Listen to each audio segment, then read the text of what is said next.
Hey guys, welcome to Arsenal Fan TV, and this is my review of our 3-0 defeat away from home to Sheffield Wednesday, and that is the first time in 56 years that we have lost by such a margin to lower league opposition. Bitterly disappointing on the night. You would hope in the grand scheme of things though this result doesn't really affect us too much. Going into a difficult game against Swansea at the Liberty Stadium on Saturday doesn't fill me with a lot of confidence. Certainly not going into that game holding my head up high and in the confident, swaggy manner that I had going into it before this defeat on Tuesday. So, I mean, it was really poor by Arsenal tonight. That's the bottom line. Defensively, we were shocking. It was one of the most awful, abysmal defensive displays that I've seen since the Sebastian Scolacci and Pascal Segan era. We were that poor defensively. Callum Chambers, really do worry for the guy at this point because he's really not living up to the hype that he came to the club with, especially after so many good performances last season. Really isn't reiterating that this campaign. Mathieu Debuchy at right back, given that he was running to the papers in the summer, claiming that he wanted to leave the club if he wasn't getting required game time. He's had a couple of chances this season in the League Cup and in the Champions League most notably. Wenger has clearly put faith in the guy and does hold him in some sort of regard, but he has played abysmally every time he's got a chance at Arsenal this season. I've really got to question what his future is at Arsenal Football Club. The senior players, the likes of Debuchy, Mertesacker, Chambers and Kieran Gibbs, were all abysmal tonight, especially in that back line. That is the back line effectively.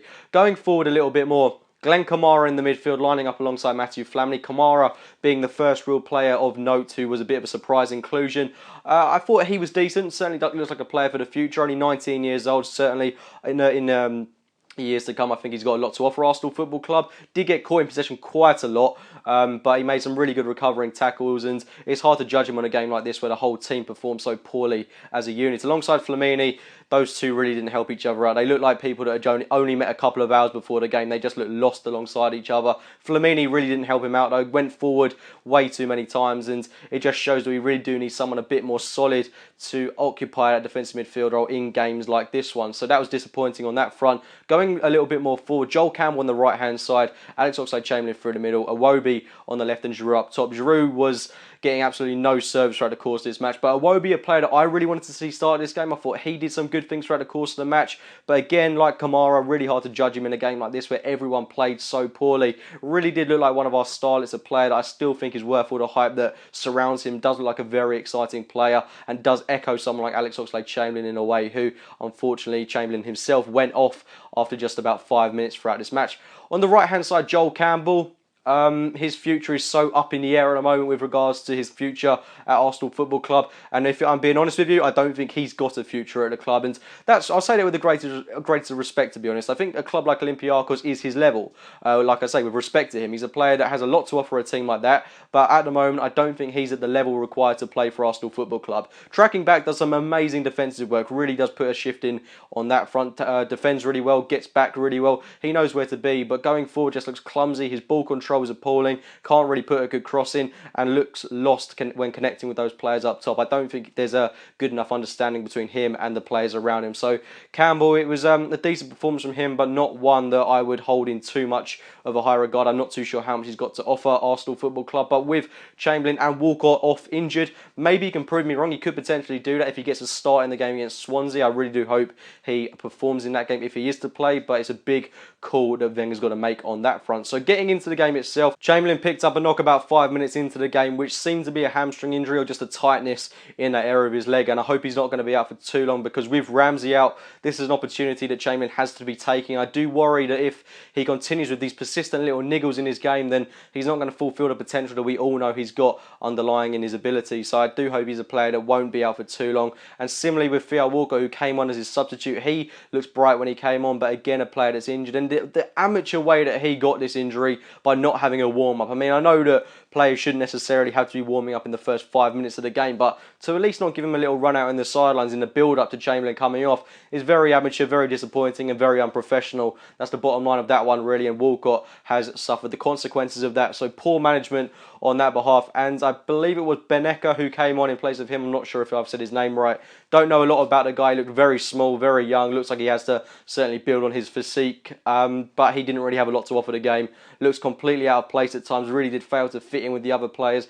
Made a few good corners, I think. That's about the only thing I can say about him, but really did struggle to get involved. But that's mainly because we weren't having too much joy on the Sheffield Wednesday goal. I can't think of one clear-cut opportunity that we had in this match, apart from the Iwobi one when we were 3-0 down towards the late stages of that second half. But apart from that, nothing. We really didn't penetrate the goal at any point. We didn't penetrate the defence at all, and we didn't cause Sheffield Wednesday any problems whatsoever. One of their most comfortable performances of the season, to be fair to them. They did play really well, but we were shocking on our behalf, so really didn't help ourselves in that essence. They did get their first goal, and it was shocking defending again by Matthew Debussy. The build-up to the goal was quite nice from Wednesday. They played some good football, a lovely lofted ball over to our right flank, and they were bombing down their left-hand side, which was our right. Debussy, very disappointing, again, not to block the cross, didn't close down his man, seemed to jump out of the way of the ball in a sense. The ball came in and it was a really lovely finish.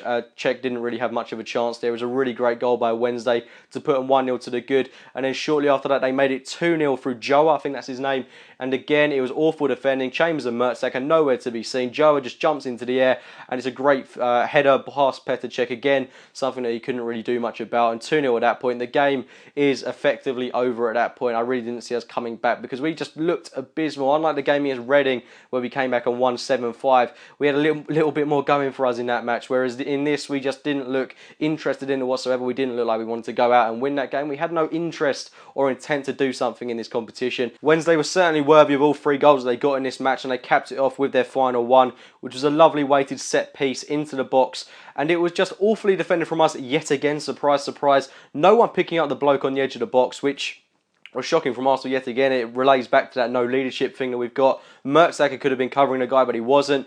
He's completely left there. He lifts in a lovely first-time volley into the box, which is just put into the back of net by Hutchinson, who was very lucky to actually not see red in this game. He made an awful challenge on Iwobi, which seemed to be absolutely fueled by intent, but he remained on the pitch. A little bit of luck in that sense, but he did well to put the ball into the net to make it 3-0. Game over at that point. We had no real clear-cut chances aside from that one from Iwobi that I mentioned previously, but disappointing on the night, very, very disappointing. In the grand scheme of things, this game shouldn't really mean a lot. We should now focus our energies on the Premier League and getting to the last 16 of the Champions League, but really disappointing. Doesn't fill me with confidence going into the game against Swansea. I think it was important to keep that winning mentality up. Winning breeds confidence, like so many have said in the past, and to lose by this margin to lower league opposition is just...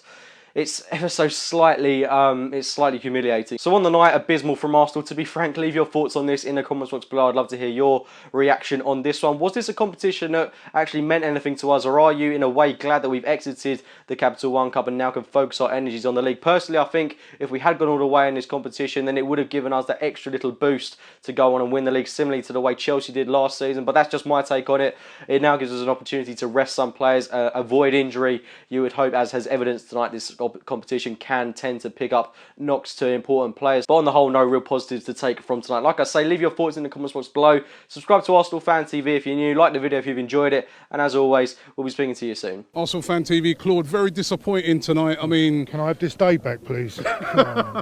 6 hours on 6 hours to get it on a coach that's gone round about 3 roundabouts because he got lost. And then you come here and there's a bloody... oh, it's a shocking performance.